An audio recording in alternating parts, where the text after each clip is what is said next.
রান্না করতে গিয়ে লবণ বেশি পড়ে গিয়েছে? নো চিন্তা, এই 6 উপায় জানলে আঙ্গুল চাটবে সকলে।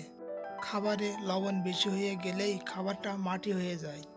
ভয় পাবেন না, রান্নায় লবণ বেশি হয়ে গেলে কি করবেন ভাবছেন? এই জন্য রইল সেরা 6টা টিপস। লবণ হলো এমন একটি বস্তু যা কম বেশির উপর খাবারের স্বাদ নির্ভর করে। লবণ যদি কম হয় তা পুনরায় দিতে পারবেন, কিন্তু একবার লবণ বেশি হয়ে গেলেই সব গন্ডগোল হয়ে যায়। কিন্তু এমন নয় যে এটা আর ঠিক করা যাবে না।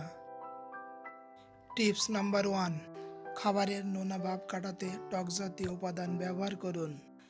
ঝাল ঝোলে আপনি লেবুর রস ব্যবহার করতে পারেন। আর যদি শুকনো তরকারিতে লবণ বেশি হয়ে যায় তাহলে চাট মশলা ব্যবহার করতে পারেন। টিপস নাম্বার 2, রান্না করার সময় চেখে দেখুন। যদি তরকারিতে লবণ বেশি হয়ে যায় তাহলে একটা আলু কেটে রান্নায় ফেলে দিন, কারণ আলু অতিরিক্ত লবণ চুষে নেয়।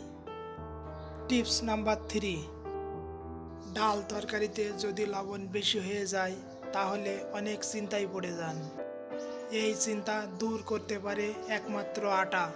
অল্প করে আটা মেখে নিন, এবার আটার ছোট ছোট লেচি বানিয়ে রান্নায় ফেলে দিন। 5 মিনিট পর লেচি আটাগুলো তুলে ফেলে দিন।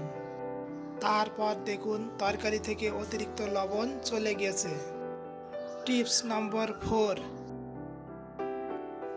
তরকারিতে অতিরিক্ত লবণ দূর করতে আপনি ফ্রেশ ক্রিম ব্যবহার করতে পারেন।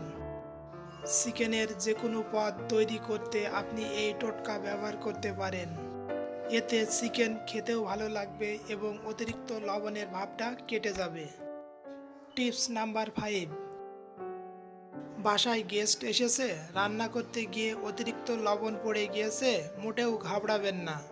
হাতের কাছে নিশ্চয় টক দই রয়েছে, আর রান্নায় 1 চামচ টক দই মিশিয়ে দিন।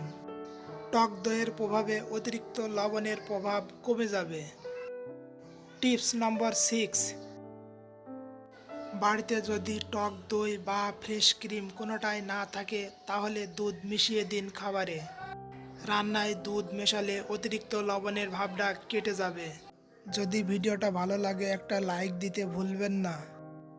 এমন উপকারী ভিডিও পেতে আমার চ্যানেলটা সাবস্ক্রাইব করতে ভুলবেন না।